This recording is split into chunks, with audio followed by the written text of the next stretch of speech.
पहाटेच्या पहिल्या किरणांसोबत देगलूरच्या शांत रस्त्यावरून एक लहानशी पण मोठ्या मनाची कुटुंब यात्रा सुरू होते.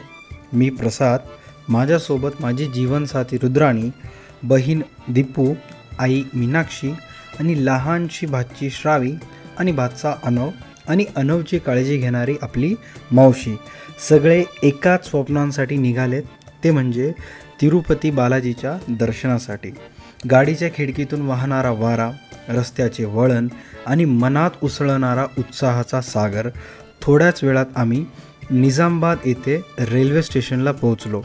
प्लॅटफॉर्मवर आमच्या आजूबाजूला ठेवलेले सामान, श्रावीचा हट्ट की मला चिप्स हवे, कुणाला पाणी हवंय, आणि मी अनवला घट्ट धरून, कारण रेल्वे स्टेशनवर ते लहान पाय कधीही कुठेही धावत सुटू शकतात. प्रतीक्षा जरा लांबली, पण प्रत्येक क्षण एक गोष्ट सांगत होतं, कुटुंबाच्या हसण्याची, छोट्या छोट्या खोड्यांची. आणि मग पुढचा अध्याय सुरू होणार होता, ते म्हणजेच रॉयल सीमा एक्सप्रेसच्या आगमनासोबत. थोड़े ही देर में रॉयल सीमा एक्सप्रेस हमारे बीच आ गई. हमारे छोटे से परिवार के लिए किस्मत ने एक अलग ही तोहफा दिया. पूरा एक कंपार्टमेंट सिर्फ हम 6 लोगों के लिए. सीटें सबकी आमने सामने आ गई और सफ़र शांति भरा, आरामदायक और खुशी से चालू हुआ.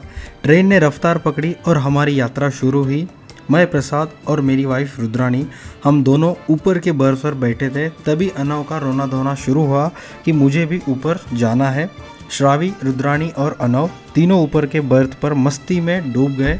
अनव के वो लंबे घुंघराले रेशमी बाल, जब वो सिर हिलाता तो जैसे लहरों की तरह इधर उधर झूमने लगते, और उसे ज़रा भी अंदाज़ा नहीं है कि इन बालों का सफ़र अब ख़त्म होने वाला है, क्योंकि तिरुपति यात्रा का असली मकसद है.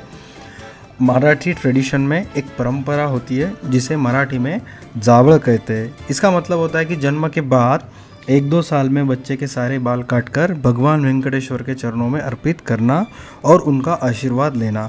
अनव के ये लंबे घुंघराले बाल अब प्रभु के चरणों में चढ़ने को तैयार है, लेकिन वो मासूम है, तो अब तक बस खेल में खोया है. सुबह की सुनहरी रोशनी के साथ हमारी ट्रेन तिरुपति रेलवे स्टेशन पर आकर रुकी. लगभग 7 बजे थे. सफ़र अभी खत्म नहीं हुआ था. असली मंजिल थी तिरुमला. 7 पहाड़ियों के बीच बसा भगवान वेंकटेश्वर का धाम.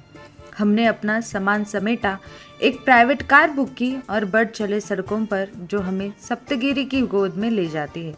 तिरुपति से तिरुमला की ओर बढ़ते हुए सप्तगिरी चेक पोस्ट पर गाड़ियों और सामान की जांच हुई. वहाँ कुछ यादें भी कैद हुई, कैमरे में, तस्वीरों में और दिल में. पीछे फैली 7 पहाड़ियों की भव्यता, जैसे खुद भगवान हमें अपने घर बुला रहे हो. सुबह के 9 या 10 बजे हम तिरुमला पहुंच गए. अब हमारी यात्रा का सबसे पवित्र अध्याय शुरू होने वाला था.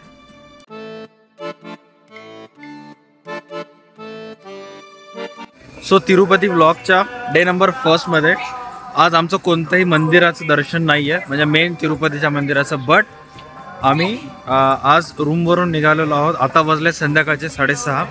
सो आम्ही निघालेलो आहोत बालाजीचे गुरु वराहस्वामी यांच्या दर्शनाला. अशी मान्यता आहे की जेव्हाही तुम्ही व्यंकटेश्वर भगवानचे दर्शन करता, त्याच्या अगोदर तुम्हाला वराहस्वामीच्या मंदिराचं दर्शन करावे लागेल. सो आम्ही आता तिथं निघालेलो आहोत. त्याच्यासाठी तुम्हाला कोणत्या तिकिटाची वगैरे गरज नाही आहे. एनी टाईम तुम्ही तिथं जाऊ शकता. ड्रेस कोड आहे महिलांसाठी इंडियन अटायर आणि पुरुषांसाठी त्यांचे रिकमेंडेड धोती वगैरे असेल ते. आणि आमचं पूर्ण अख्खं खानदानाला घेऊन आम्ही निघालेलो आहोत. ठीक आहे, इथं आहे अनव. संध्याकाळी साधारणतः 5 वाजता आम्ही निघालो त्या पवित्र ठिकाणी, म्हणजेच वराहस्वामी मंदिर. भगवान व्यंकटेश्वरांचे गुरु, मार्गदर्शक आणि कृपामूर्ती. परंपरेनुसार भगवान व्यंकटेश्वराच्या दर्शनापूर्वी येथे वराहस्वामींचा आशीर्वाद घेणे आवश्यक मानले जाते. मंदिरातील दर्शनानंतर आम्ही पोहोचलो त्या पवित्र मार्गावर, ज्याला कल्याणकट्टा मार्ग किंवा रथयात्रा किंवा पदयात्रा मार्ग म्हणून ओळखला जाते, ज्या ठिकाणी प्रत्येक भावी भक्तांना अनवाणी पायांनी चालावे लागते. चपला, बूट इत्यादी कोणत्याही प्रकारचे पादत्राणाचा वापर तुम्ही करू शकत नाही. दगडी चौकटीवर सजलेला तो मार्ग अनवने पहिल्यांदाच आपल्या नाजूक पावलांनी तिथे पाऊल ठेवले. अनवाणी पाय पण श्रद्धेने भरलेले मन, हा तोच मार्ग जिथे प्रत्येक पाऊल म्हणजेच देवापर्यंत पोहोचण्याची वचनबद्धता.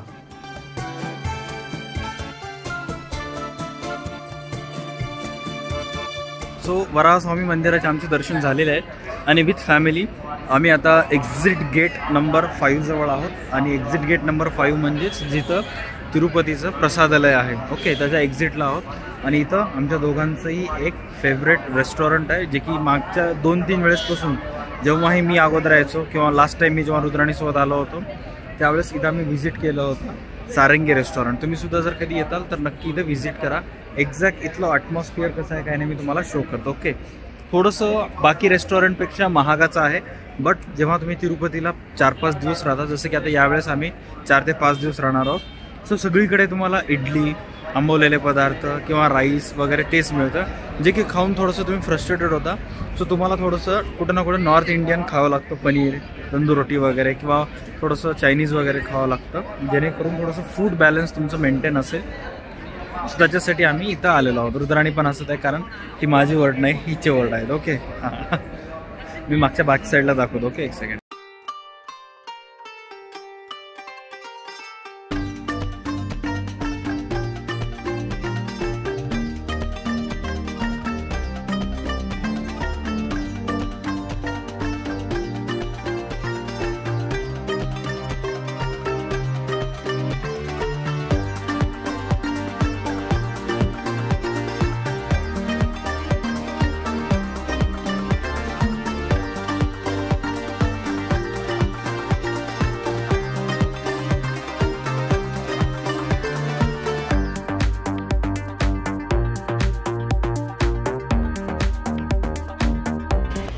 सारंगीच्या बाहेर आम्ही आता चहा पितो.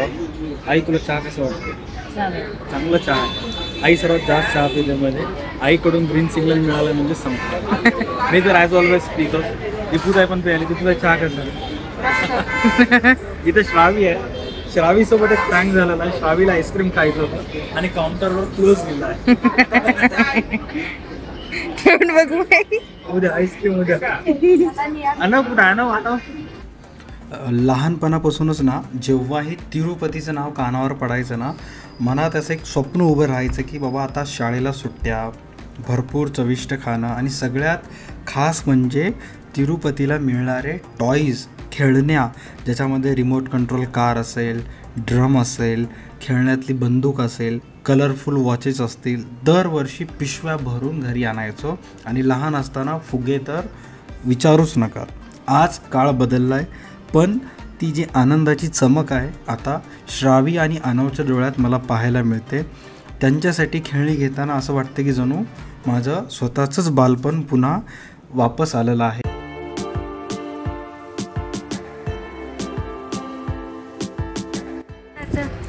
स्वतः आज 25 तारीख तिरुपतीमध्ये दुसरा दिवस. आज मेन जो ज्या कामासाठी आला होता ते काम करायचं आपल्याला. बेबी अनवचे आज आपल्याला पूर्ण हेअर्स कट करून टाकायचे. ओके, मुंडन करायचे. चला या. तिरुमला में बालदान या केशदान भगवान वेंकटेश्वर के भक्तों के लिए सबसे प्राचीन और परंपराओं में से एक है.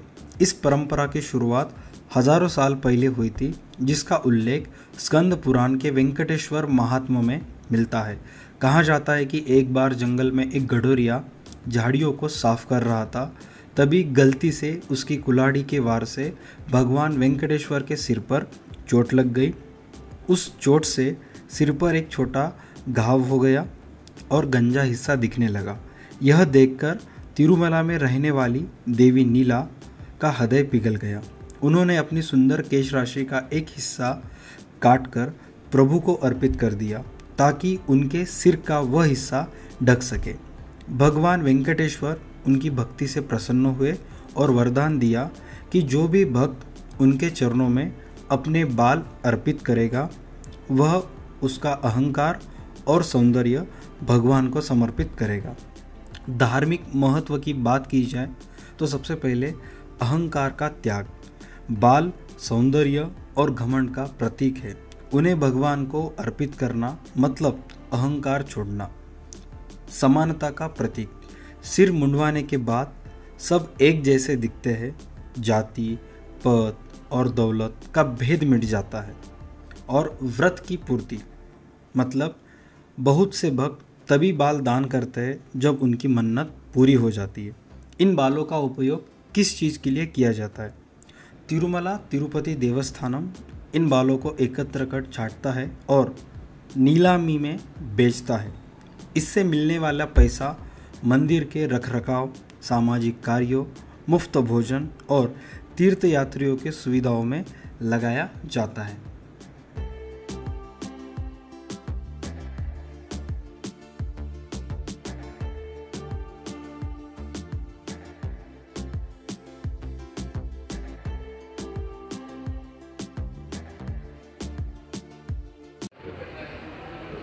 पाप आणि कसं झालं माय पिल्लू पिल्लू हे बघ इथं बघ आरशात केस कुठे गेले? केस कुठे आहेत बघ, केस बघ, हात लाव केसाला.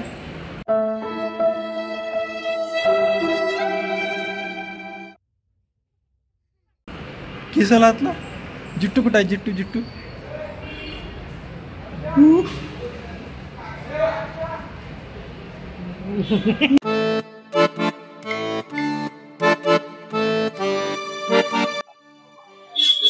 श्रावणातला पहिला दिवस 2025चा वर्ष चालू आहे.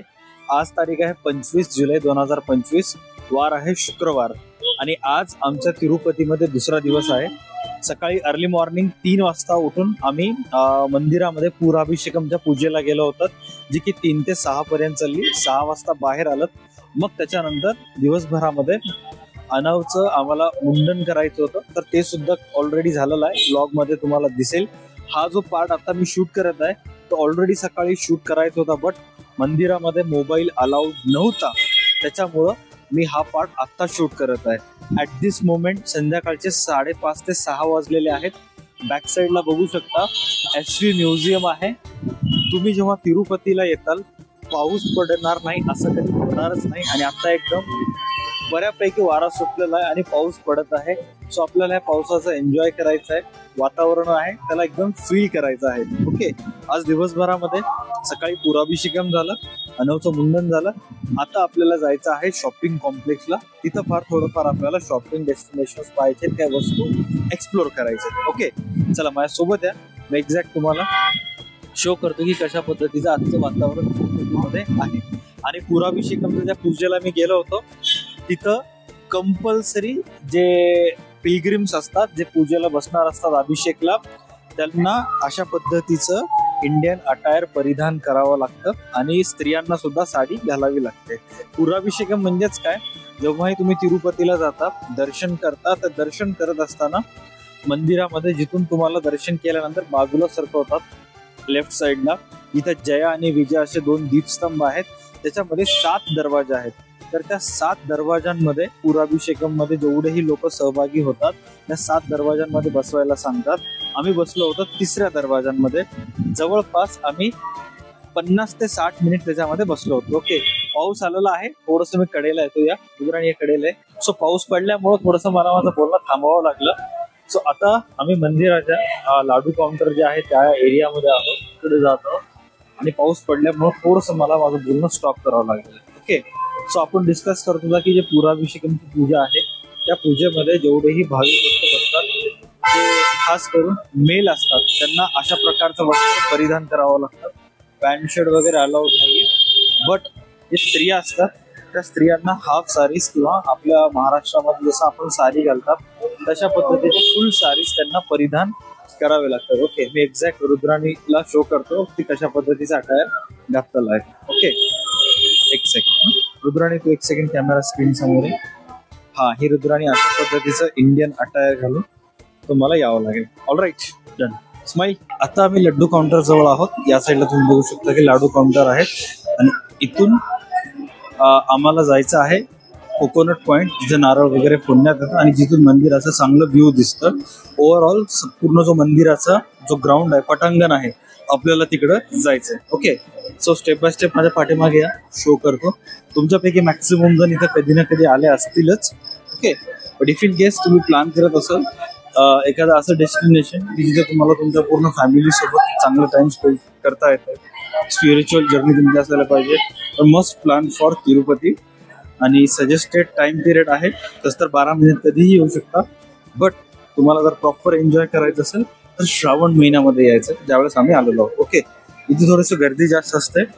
हा लाडू काउंटरचा पूर्ण एरिया आहे जिथे जेवढेही दर्शन करून लोक यायलेत, या साईडने यायलेत, बघू शकता इकडून यायलेत आणि या साईडला जात आहेत. स्टार्ट केलीस. सो जेव्हाही तुम्ही तिरुपतीला येता, दर्शन झाल्यानंतर हा मंदिराची फ्रंट साइड आहे. ओके, इथं हा मोठा ग्राउंड आहे, याला श्रीनिवास मंडपम असं म्हणण्यात येते, कारण 4 बाजू असतात मंदिराचे, 4ही बाजूला वेगवेगळे नाव आहेत. ओके, श्रीनिवास मंडपम जिथं कल्याण उत्सव होते, लक्षात घ्या. आता इकडं हा जो तुम्ही बघत आहात, हा डेली इथं संध्याकाळी दीप अलंकार सेवा होते, जिथं 1000 पेक्षा जास्त दिवे लावण्यात येतात. मी तुम्हाला झूम करून दाखवतो एक्झॅक्ट, की तिथं बऱ्यापैकी दिवे तुम्हाला दिसत असतील, राईट. तर रोज संध्याकाळी इथं दीप अलंकार सेवा होते. त्यानंतर तुम्ही जे टीव्हीवर SVBC चॅनल आहे त्याच्यावर जे कार्यक्रम बघत असता ते तुम्हाला त्या साईडला तिथं त्या मंडपमध्ये दिसत असतात, राईट. आणि त्याचबरोबर सर्वात महत्वाचं की तिरुपतीच्या मंदिरामध्ये जे नारळ फोडण्याची जागा आहे, ही या जे कळस तुम्ही पाहताय, जे शिखर तुम्ही पाहताय, त्या शिखरच्या एक्झॅक्ट ऑपोजिट त्या साईडला चेक करा, तुम्हाला दिसेल शिखर फोडण्याची जागा, म्हणजे नारळ फोडण्याची जागा. तिथूनच खूप सारे फोटोज चांगले निघतात. याच्या अगोदर जेव्हा आम्ही फोटोज काढले, मॅक्सिमम फोटो आम्ही तिथूनच काढलेले आहेत, राईट. आणि हा सुद्धा एक परफेक्ट फोटोजेनिक स्पॉट आहे. तुम्हाला यायचंय करेक्ट संध्याकाळी 6 ते 7च्या दरम्यान मध्ये यायचं. Okay, done. आपण इथं आणखी काय फोटोज वगैरे क्लिक करूयात, मग त्याच्यानंतर आपण शॉपिंग कॉम्प्लेक्स कडे जाऊयात. डन. सो आता तुम्ही माझ्या बॅक साईडला बघताय, तुम्हाला मंदिराचा पूर्ण पार्ट दिसत असेल. अँड त्याचबरोबर इथं फोटोसाठी सर्वात बेस्ट स्पॉट आहे. प्रत्येक भारतातला नागरिक किंवा साऊथ इंडिया मधला नागरिक जेव्हा इकडे येतो फोटोसाठी, त्याच्यासाठी हा परफेक्ट स्पॉट असतो. ओके, सो आता आपण सुद्धा इथून काही फोटोज क्लिक करणार आहोत. ओके, आणि साईड बाय साईड त्या साईडला तुम्ही तिकडे बघू शकता कोकोनट पॉइंट आहे. सो तिथं अगोदर आपण कोकोनट ब्रेक करूयात आणि मग त्याच्यानंतर आपण इकडे येऊन काही चांगले चांगले फोटोज जे आहेत ते क्लिक करूयात. Okay, done. और इस तरह हमारी यह लंबी यात्रा अपने सबसे पवित्र मोड़ पर आ पहुंची है. हमने प्रभु वेंकटेश्वर के चरणों में दर्शन किए, अनव का मुंडन भी हुआ और इस क्षण बस कृतज्ञता है. हे प्रभु, आपके बिना यह यात्रा अधूरी थी. आज हम आपके चरणों में दीप जलाकर कपूर की सुगंध में अपनी प्रार्थनाएं अर्पित करते हैं.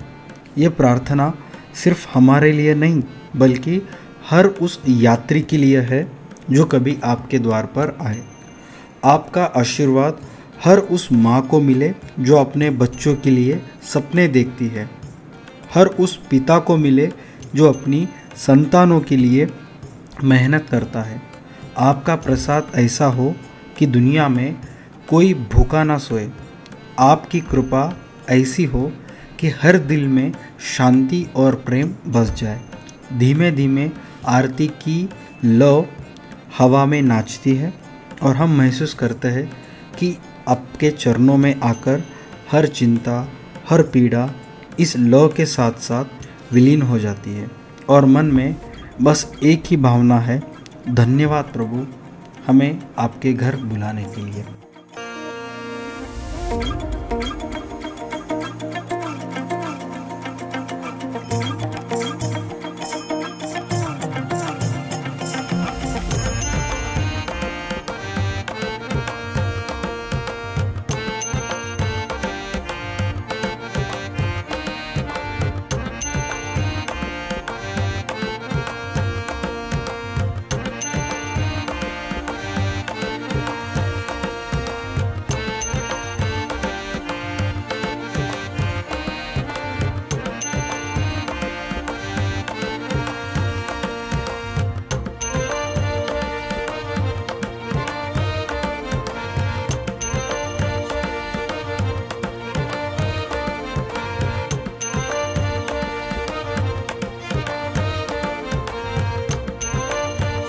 फायनली आता जे शॉपिंग कॉम्प्लेक्स होता तिथं आमची बऱ्यापैकी छोटी मोठी शॉपिंग झालेली आहे.